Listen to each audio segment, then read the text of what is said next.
Hello everyone, আসসালামু আলাইকুম।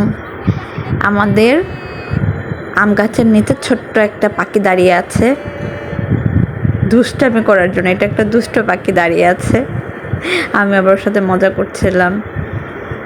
যাই হোক, সবাই প্রথমে মাশাল্লাহ বলে নেবেন, কারণ নজর না লাগুক। আলহামদুলিল্লাহ, আমার শাশুড়ির 2টা আম গাছ মাশাল্লাহ এবার অনেক ভালো ফলন হয়েছে। 2টা গাছ মিলিয়ে প্রায় 60-65টা মেবি আম হয়েছে। আলহামদুলিল্লাহ, অনেক ভালো ফলন হয়েছে।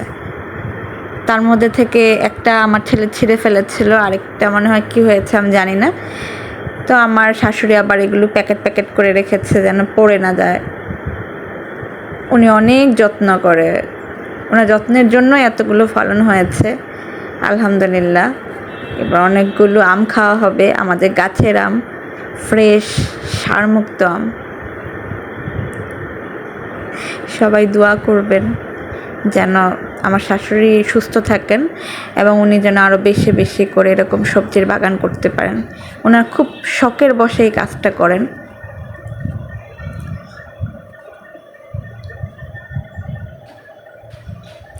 সবাই ভালো থাকবেন, আমাদের জন্য দোয়া করবেন।